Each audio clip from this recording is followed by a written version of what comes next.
Topic है constitutional benches.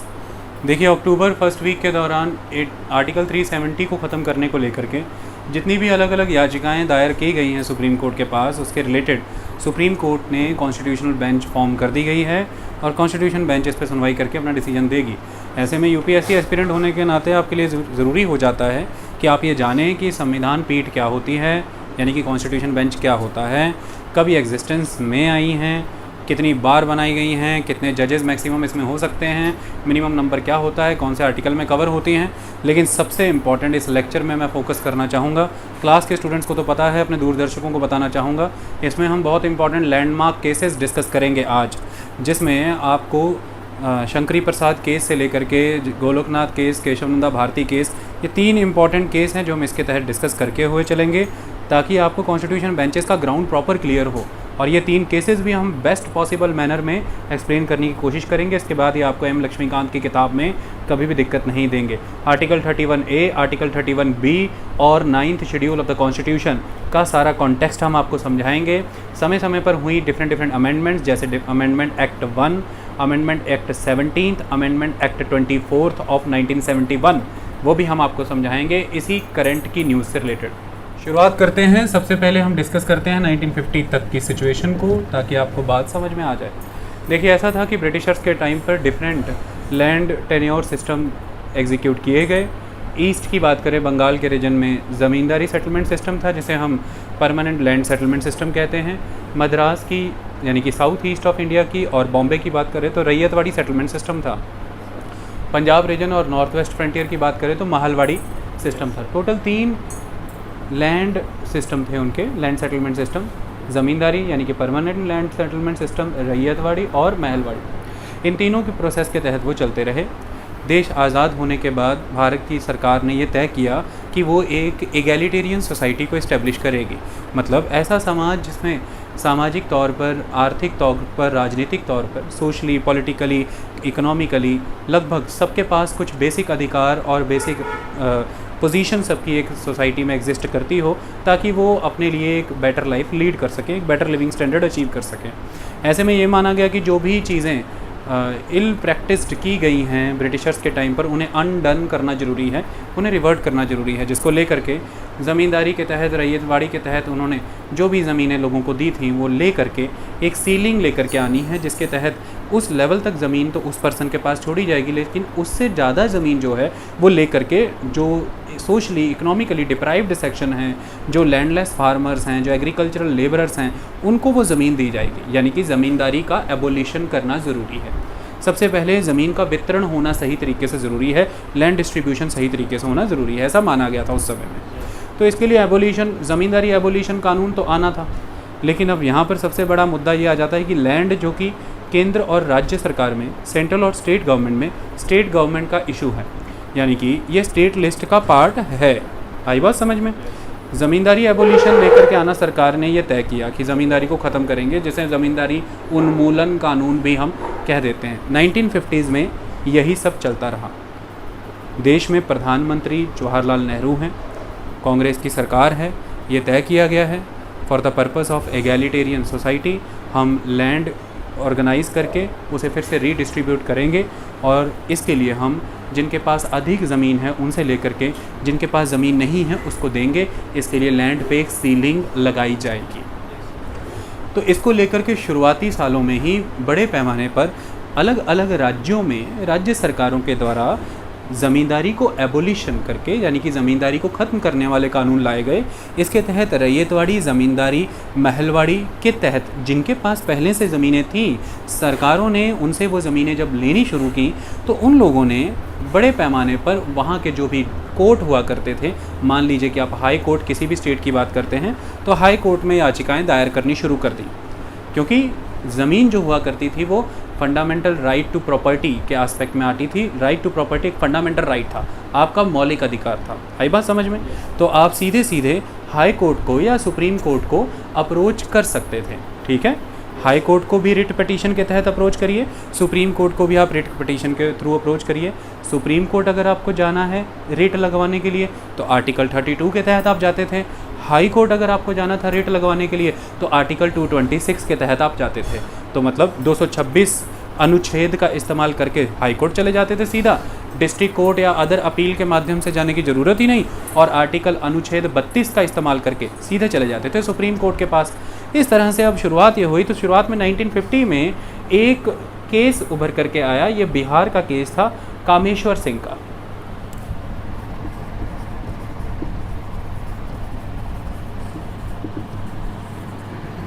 Versus state of Bihar. ये Kameshwar Singh versus state of Bihar case 1950 की बात है। इसके तहत पटना हाई कोर्ट ने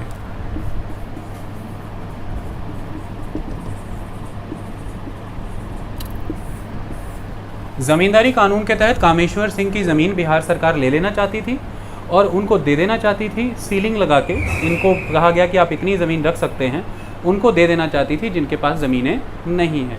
तो कामेश्वर सिंह ने इस कानून के विरोध में पटना हाई कोर्ट को अपील किया और पटना हाई कोर्ट ने वहाँ पर यह डिसाइड किया कि क्योंकि कामेश्वर सिंह के आर्टिकल 14, आर्टिकल 19, आर्टिकल 21 हार्म होते हैं इस चीज़ से। आर्टिकल 14 माने कि आर्टिकल 14 क्या कहता है कि आपको इक्वलिटी बिफोर लॉ है, कानून के सामने सभी बराबर हैं।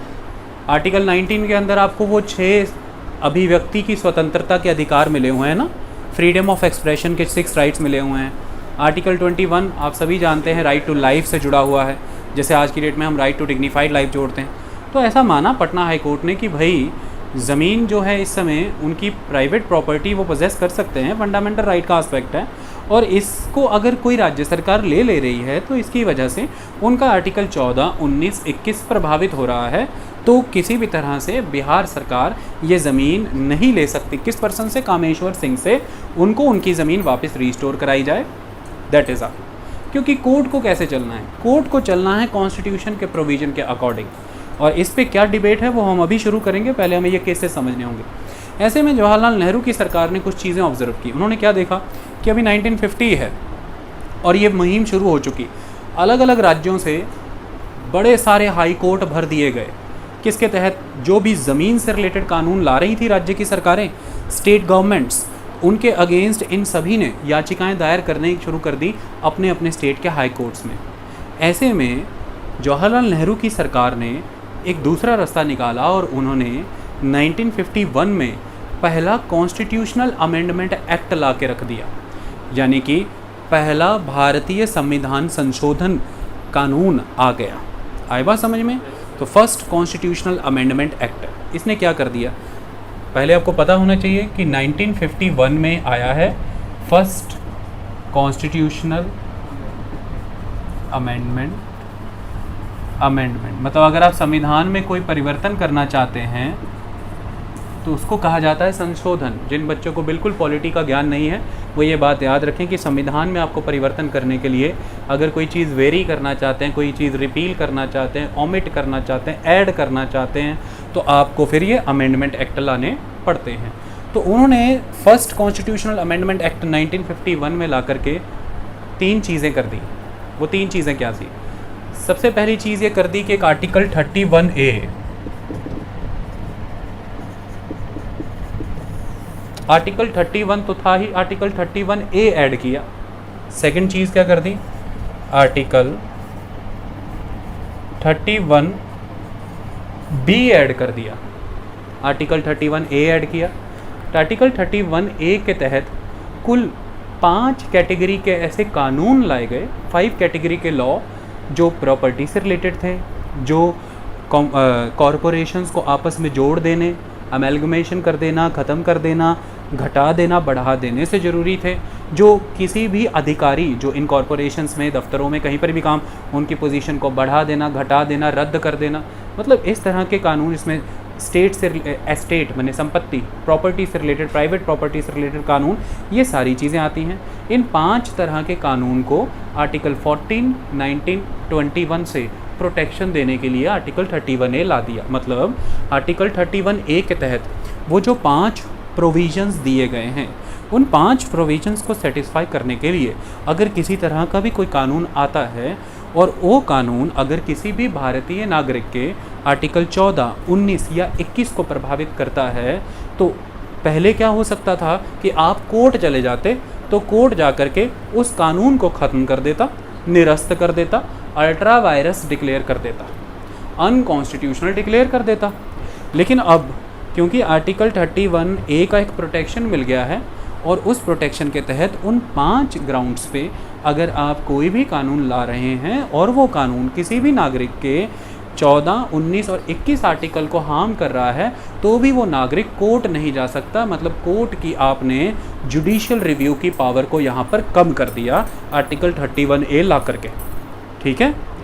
न्यायिक पुनरावलोकन की ताकत कम कर दी, इसे हिंदी में ये शब्द कहा जाता है।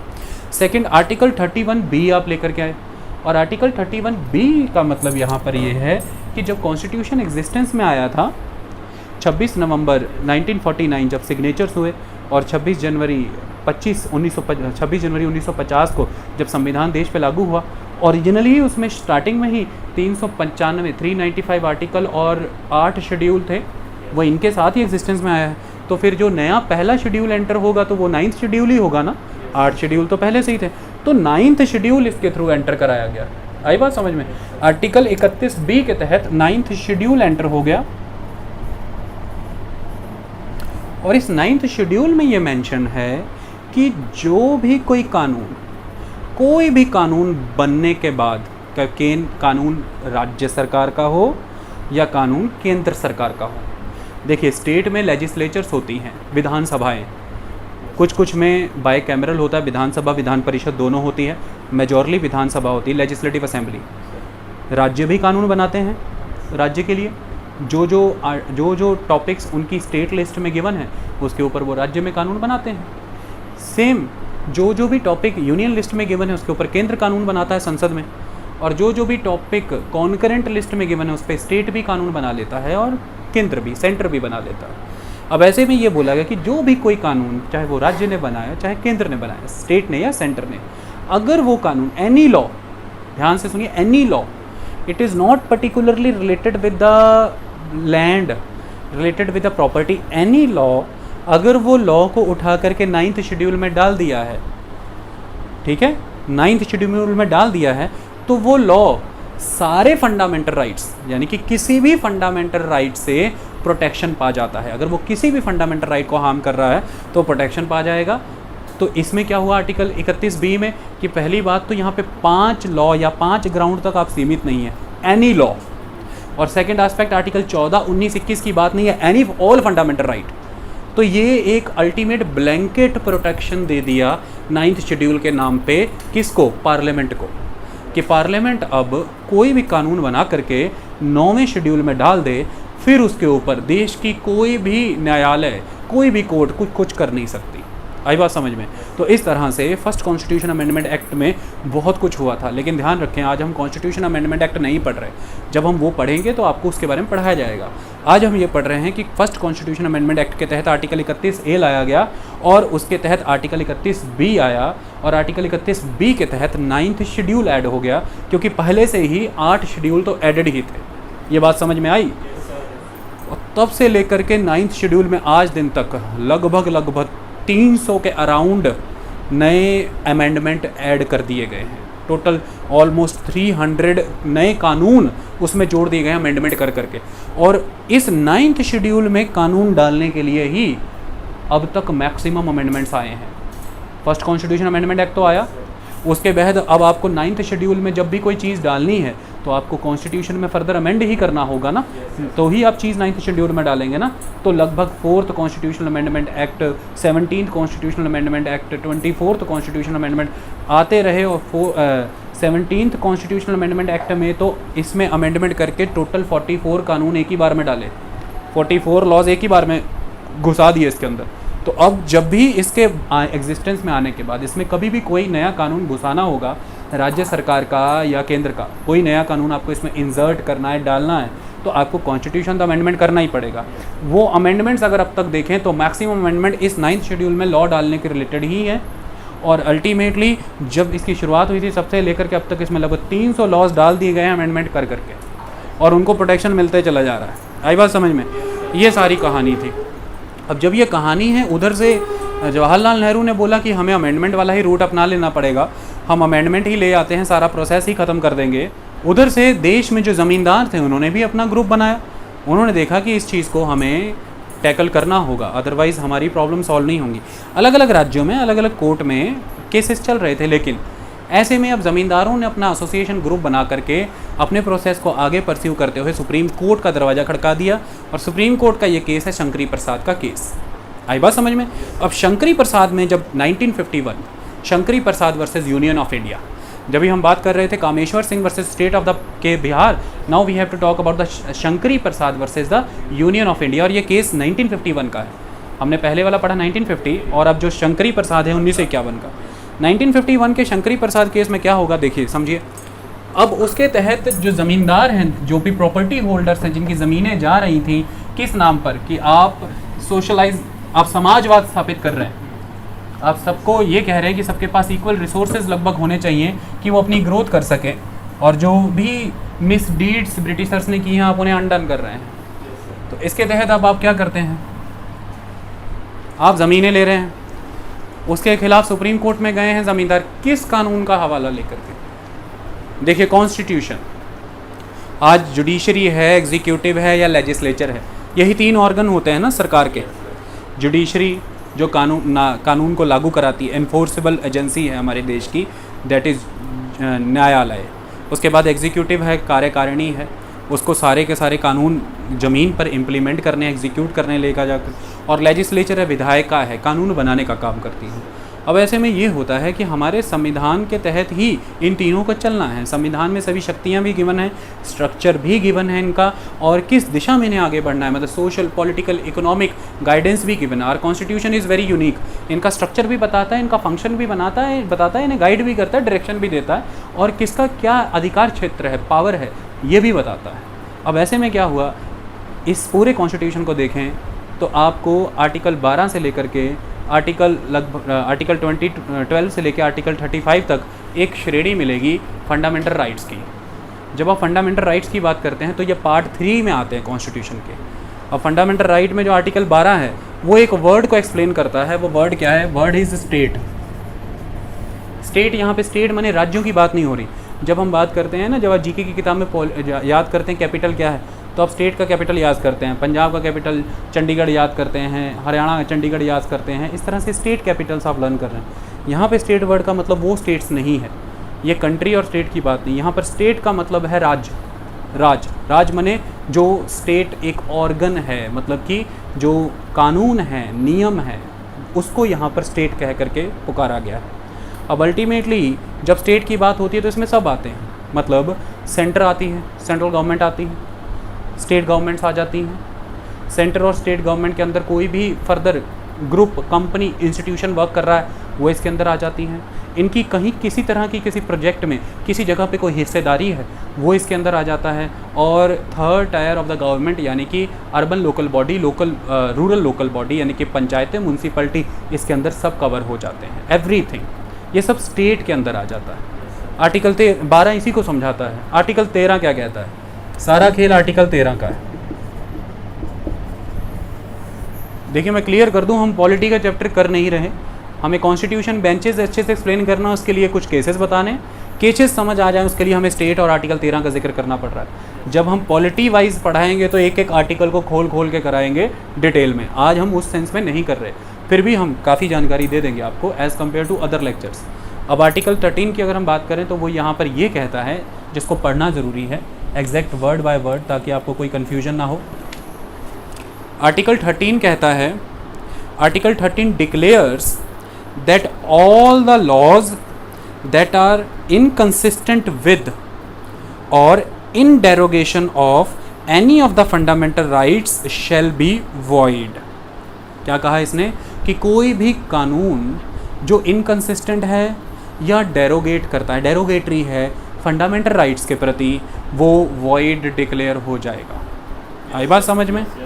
यानी कि स्टेट के द्वारा कोई भी लॉ, स्टेट यहाँ पे ये है, तो कोई भी लॉ माने केंद्र का, राज्य का, इनकी बनाई किसी ऑर्गेनाइजेशन, किसी इंस्टीट्यूट का कोई भी पॉलिसी, कोई भी लॉ, कोई भी रूलिंग, कोई भी एक्ट, कुछ भी अगर है, कोई मान लीजिए कि एडवाइजरी ही इशू कर दी है पंजाब के अंदर किसी सरकारी स्कूल ने, तो वो एडवाइजरी भी अगर आप बच्चे हैं और वहाँ पढ़ रहे हैं और वो आपको मिली हुई आपकी रिलीजियस फ्रीडम को कर्टेल कर रही है, तो फिर वो एडवाइजरी भी एक तरह से वॉइड डिक्लेयर हो जानी ज़रूरी है, क्योंकि वो भी आर्टिकल 13 के तहत डेरोगेटरी है और इनकंसिस्टेंट है फंडामेंटल राइट के साथ। तो वो वहाँ पे वो स्कूल जो सरकारी है वो एक तरह से वो स्टेट है, वो स्टेट ही है ना, क्योंकि स्टेट मैंने बताया पहले, और वो स्टेट यानी कि स्कूल के तहत जारी कोई एडवाइजरी वो फरमान है स्टेट का ही, राज्य का ही निर्देश है।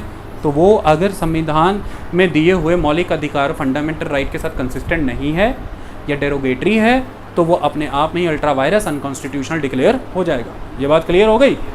ये आर्टिकल 13 कहता है। तो ऐसे में आर्टिकल 13 अपने आप में ही एक ताकत दे रहा है सुप्रीम कोर्ट को कि सुप्रीम कोर्ट ये तय कर सके कि क्या किसी तरह का कोई कानून ऐसा बना या लागू किया गया है जो मौलिक अधिकारों के विरुद्ध जा रहा है।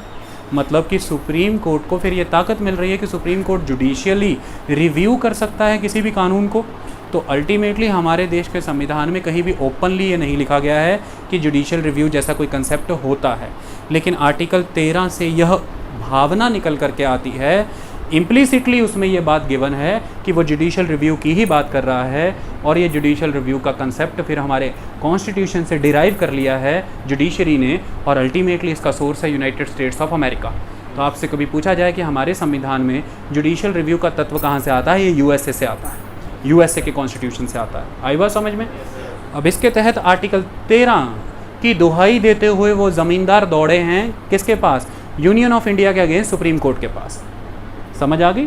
आर्टिकल 13 की दुहाई देते हुए वो लोग पहुंचे हैं यूनियन ऑफ इंडिया के केंद्र सरकार के विरुद्ध सुप्रीम कोर्ट के पास। और केंद्र सरकार के विरुद्ध किसके विरुद्ध? मतलब केंद्र सरकार वो जो 1951 का अमेंडमेंट लेकर के आई थी। आई बात समझ में? अब यहाँ पर क्या हो गया, जब शंकरी प्रसाद का केस सुप्रीम कोर्ट के सामने पहुँचा है तो सुप्रीम कोर्ट ने वहाँ पर एक काम किया। वो काम ये था कि सुप्रीम कोर्ट ने आर्टिकल 13 के तहत गिवन ये वर्ड कि article 13 declares that all the laws, तो सुप्रीम कोर्ट ने इस लॉ वर्ड को लिटरल सेंस में ले लिया। लॉ वर्ड को लिटरल सेंस में ले लिया मतलब सवाल ये था सुप्रीम कोर्ट के सामने कि क्या इस समय केंद्र ने जो 1951 में अमेंडमेंट किया है, क्या ये अमेंडमेंट भी आर्टिकल 13 के लॉ वाले डेफिनेशन के अंदर कवर होता है कि नहीं? तो सुप्रीम कोर्ट ने ये डिसीजन दे दिया कि आर्टिकल 13 के तहत लॉ वर्ड यूज़ हुआ है, अमेंडमेंट वर्ड यूज़ नहीं हुआ है। अमेंडमेंट 368 आर्टिकल का इशू है। आर्टिकल 13 कहता है लॉ और अमेंडमेंट आता है 368 के अंदर। तो सुप्रीम कोर्ट कहता है कि जब ये आर्टिकल 13 वायलेट होगा, माने लॉ बन के कुछ आएगा, नया कानून बना के सरकार कुछ लाती है, तो अगर वो अनकॉन्स्टिट्यूशनल हो रहा है या अल्ट्रा वायरस हो रहा है तो हम जुडिशियल रिव्यू की ताकत अपनाते हुए इस पर कॉल लेंगे। लेकिन अगर संविधान में कोई संशोधन कर दिया गया, अमेंडमेंट ही कर दिया गया है, तो वो अमेंडमेंट करने की ताकत केंद्र की है, पार्लियामेंट की है, क्योंकि कॉन्स्टिट्यूशन में इसका एक्सप्रेशन गिवन नहीं है। आर्टिकल 13 के अंदर अमेंडमेंट वर्ड का जिक्र नहीं, यानी कि इम्यूनिटी मिल गई एक तरह से केंद्र को इम्यूनिटी मिल गई। शंकरी प्रसाद का लैंडमार्क डिसीजन में यही एक इम्पॉर्टेंट अंश था। डिबेट इस बात की थी कि अमेंडमेंट भी कवर होता है क्या लॉ के एम्बिट में, तो आंसर ये आया कि लॉ अलग चीज़ है, अमेंडमेंट अलग चीज़ है। लॉ कवर होता है आर्टिकल 13 के तहत, और लॉ बना करके अगर कुछ कर रही है केंद्र सरकार तो उसको हम तय करेंगे कि वो अनकॉन्स्टिट्यूशनल है, अल्ट्रा वायरस है। लेकिन अगर संविधान में कोई परिवर्तन कर दिया, कोई नया लॉ बना करके नहीं लेकर के आए, आपने जस्ट अमेंडमेंट कर दिया है, तो वो अमेंडमेंट के तहत अगर कुछ हो रहा है तो फिर वो अल्टीमेटली कवर इसमें नहीं होता है, तो हम उसे अनकॉन्स्टिट्यूशनल अल्ट्रा वायरस डिक्लेयर नहीं कर सकते। ये बात समझ आ गई? और उसके बाद मतलब सुप्रीम कोर्ट ने इसकी वैलिडिटी को माना, 9th शेड्यूल की वैलिडिटी को माना, आर्टिकल 31A 31B की वैलिडिटी को माना, और अमेंडमेंट के प्रोसीजर को इंटैक्ट रहने दिया, अमेंडमेंट वर्ड को। ये प्रोसेस समझ में आ गया? सिस्टम आगे बदला, बढ़ा और चीज़ें बदल गई। क्या हुआ? ये पूरा डिकेड ही जितने भी न्यायालय थे देश के भर गए थे, अलग अलग याचिकाएं, कुछ बच्चों को ये वर्ड डिफ़िकल्ट लग सकता है, तो पिटीशंस, अलग अलग पिटीशंस लगती रहीं अलग अलग कोर्ट में, और वो पिटीशंस के तहत मामले चलते रहे। ऐसे में एक परिवर्तन आ गया। क्या परिवर्तन आ गया? पंजाब के तहत 1953 में एक केस आया, एक एक्ट पंजाब सरकार ने पास कर दिया। ज़मींदारी को लेकर के सभी राज्य सरकारों को कानून बनाने हैं ना, तो पंजाब सरकार ने भी कानून बना दिया। पंजाब सरकार ने क्या कानून बना दिया उस समय? Punjab security and land tenures act 1953। Punjab security and land tenures act 1953।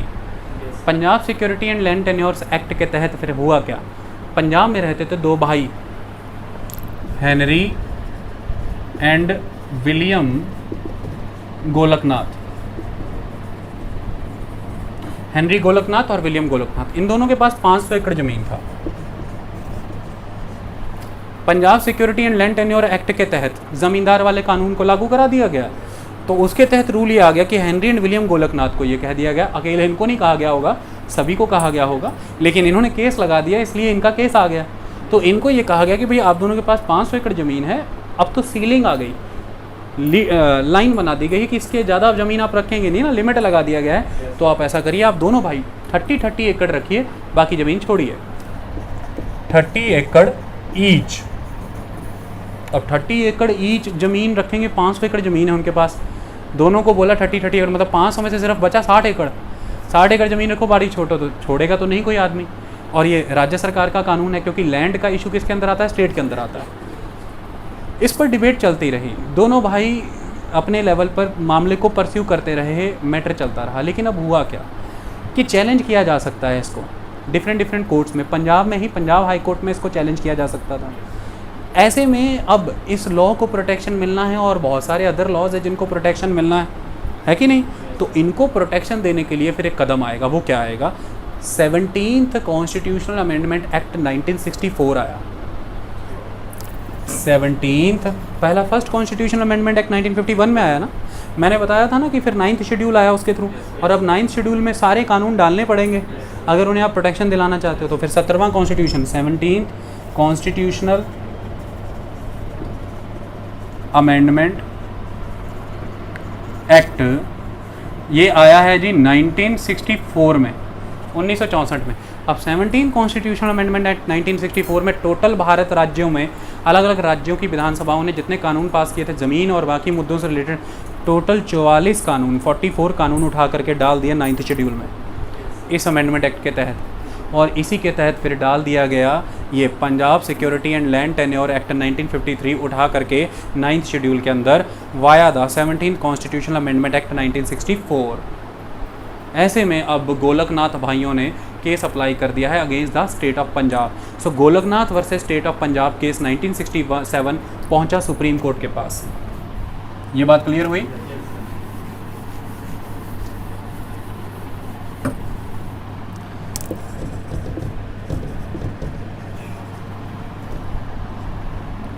Golaknath versus state of Punjab,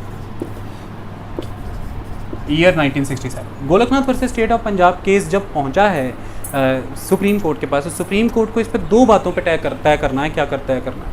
पहली बात जो उसको तय करनी है, फर्स्ट एस्पेक्ट जो तय करना है वो ये है कि law and amendment. Law and amendment का इशू क्या है भाई? इसमें डिफरेंस है। क्या लॉ कवर होता है आर्टिकल 13 के अंदर? अमेंडमेंट कवर नहीं होता है। सरकार को आज़ादी है कि वो अमेंडमेंट करके संविधान में कोई भी परिवर्तन कर दे, चाहे वो फंडामेंटल राइट्स को एब्रोगेट ही कर रहा हो या नुकसान पहुंचा रहा हो, तो भी क्या वो चैलेंज नहीं हो सकता जुडिशियल रिव्यू के केस के तहत? मतलब शंकरी प्रसाद केस में जो डिसीजन आ गया है उसके तहत अमेंडमेंट वाला रूट अब ओपन है पार्लियामेंट के लिए, और सुप्रीम कोर्ट वहाँ पे मौन रहेगा। तो सुप्रीम कोर्ट को अपने ही डिसीजन को रिव्यू करना है, पुराने डिसीजन को। तो लॉ एंड अमेंडमेंट पे कॉल लेना है उसको। और सेकंड डिसीजन जो सुप्रीम कोर्ट के पास खड़ा है वो ये है कि उसे ये तय करना है, देखना है कि क्या पार्लियामेंट के पास ये शक्तियाँ हैं कि वो फंडामेंटल राइट्स को बदल, घटा, बढ़ा सकती है, फंडामेंटल राइट्स को कर्टेल कर सकती है कि नहीं। क्या पार्लियामेंट को ये ताकत है कि वो फंडामेंटल राइट्स को कर्टेल कर सकती है कि नहीं। ये दो ताकतें तय करनी है। तो लॉ एंड अमेंडमेंट का केस देखना है और fundamental rights, fundamental rights curtailing power of the parliament. अब देखो होता क्या था, सुनो आराम से।